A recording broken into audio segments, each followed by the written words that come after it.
Del Evangelio según San Juan.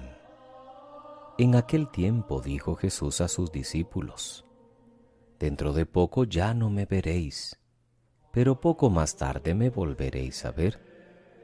Comentaron algunos de sus discípulos: ¿Qué significa eso de dentro de poco ya no me veréis, pero poco más tarde me volveréis a ver? ¿Y eso de me voy con el Padre?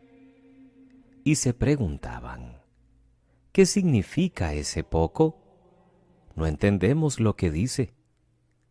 Comprendió Jesús que querían preguntarle y les dijo: ¿estáis discutiendo de eso que os he dicho?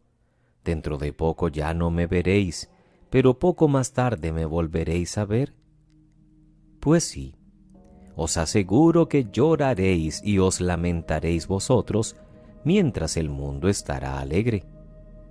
Vosotros estaréis tristes, pero vuestra tristeza se convertirá en alegría. Palabra del Señor. Gloria a ti, Señor Jesús. Es jueves 13 de mayo, queridos hermanos, día de Nuestra Señora de Fátima. Hace 104 años, Nuestra Señora se apareció en Cova de Iría a 3 humildes pastorcillos, a Lucía dos Santos de 10 años y a sus primos Jacinta y Francisco Marto de 6 y 9 años respectivamente.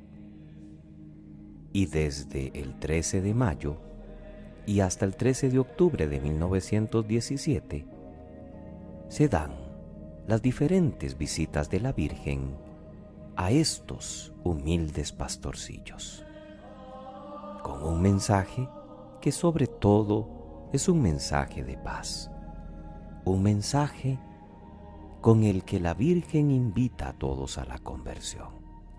Por eso no debemos tener miedo, porque en ningún momento el mensaje de Fátima es un mensaje catastrófico como algunos han querido interpretar inadecuadamente. Todo lo contrario, es un mensaje en el que la Virgen hace hincapié en la importancia del rezo del Santo Rosario. Además, donde se invita a que se ore por los pecadores y por el mundo entero, y donde pide que su inmaculado corazón sea el refugio de todos los hombres y mujeres en momentos difíciles como los que atravesaba el mundo posterior a la Primera Guerra Mundial. Las lecturas que comentamos acá son las correspondientes al jueves de la sexta semana de Pascua. Iniciamos el capítulo 18 del libro de los Hechos de los Apóstoles. Pablo sale de Atenas, posiblemente con una cierta sensación de fracaso, aunque ha dejado un pequeño grupo de cristianos, y pasa a Corinto, de momento sin acompañantes.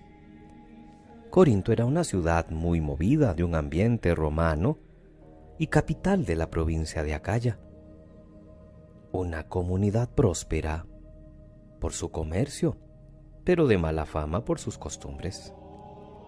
Y allí va a pasar Pablo cerca de año y medio, fundando la comunidad cristiana a la que luego va a escribir 2 cartas. Y el pasaje nos da detalles expresivos del estilo evangelizador de Pablo. Trabaja para su propia manutención, al menos hasta que vienen Silas y Timoteo. Lo hace colaborando con Áquila y con Prisca, un matrimonio que acababa de ser expulsado de Roma por el decreto de Claudio, allá por el año 49 o 50, que son fabricantes de tiendas como Pablo. Pero los sábados empieza a ir a la sinagoga a predicar a Jesús como el Mesías, para llegar al desenlace esperado. Como los judíos no lo aceptan, entonces Pablo rompe con ellos, se rasga las vestiduras y les hace responsables de lo que pueda venir por no reconocer a Jesús como el Mesías enviado por Dios, y decide que de ahora en adelante él se va a dedicar a predicar a los paganos. Es un ambiente difícil el que va a encontrar Pablo en Corinto, pero va a cosechar muchos éxitos pero también fracasos. Los judíos le van a rechazar, con salvedad de Crispo, el jefe de la sinagoga, y unos cuantos paganos se van a ir convirtiendo y constituirán el primer núcleo de la comunidad. Nunca ha sido fácil acoger y vivir la fe en Cristo Jesús, sobre todo cuando la sociedad está predispuesta en contra de Cristo, como sucedía en la pagana Corinto y sigue sucediendo hoy en tantos ambientes neopaganos. El ejemplo que nos da Pablo permaneciendo un tiempo prolongado en esta ciudad nos debe estimular también a nosotros. No podemos pretender que en un grupo o en una parroquia las cosas lleguen a cuajar de buenas a primeras. Muchas veces la evangelización va a exigir esfuerzos prolongados. No olvidemos que entre la siembra y la cosecha puede pasar mucho tiempo y puede ser también que recoja el que no ha sembrado. Y no por eso ha sido inútil la siembra. Todo lo contrario. Volvamos al Evangelio de Juan, al que nos habíamos introducido apenas al inicio de este comentario. Los apóstoles no entienden las palabras de Jesús. ¿Qué significa ese dentro de poco ya no me veréis? Dentro de poco me volveréis a ver. Y es claro que Jesús está anunciando su muerte inminente y luego su gloriosa resurrección. ¿Será el Espíritu el que les aclare ese dentro de poco? Y ante esta próxima despedida por la muerte, Jesús le dice: lloraréis y os lamentaréis y el mundo se alegrará. Pero esa no será la última palabra. Dios una vez más va a escribir recto en líneas que parecen torcidas para el ser humano y que podrían parecernos fracaso.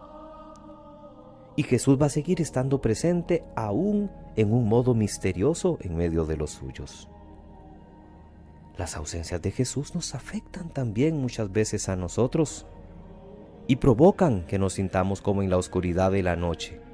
Si supiéramos que dentro de poco ya se terminará el túnel en el que parece nos encontramos, nos consolaríamos, pero no tenemos seguridades a corto plazo. Solo la fe nos asegura que la ausencia de Jesús es presencia misteriosa, pero real. También a nosotros nos cuesta entender por qué en el camino de Cristo mismo o en el de otras personas tiene que entrar la muerte o la renuncia o el dolor. Nos gustaría una Pascua solo de resurrección, pero la Pascua la empezamos el Viernes Santo con un doble movimiento unitario, muerte y resurrección. Hay momentos en que no vemos y otros en que volvemos a ver, como el mismo Cristo que también tuvo momentos en los que no veía la presencia del Padre en su vida. Pues celebrando la Pascua debemos crecer en la convicción de que Cristo y su Espíritu están presentes y activos aunque no los veamos. La Eucaristía nos va recordando continuamente esa presencia y por tanto no podemos desalentarnos.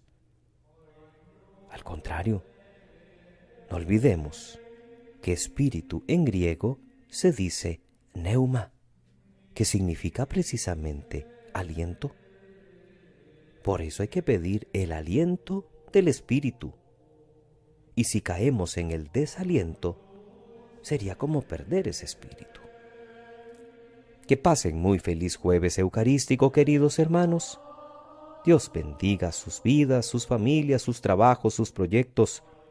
Vamos a los pies de Jesús sacramentado a retomar nuestras fuerzas y no olvidemos de orar por los sacerdotes y muy particularmente por los que están atravesando momentos de convalecencia por la enfermedad.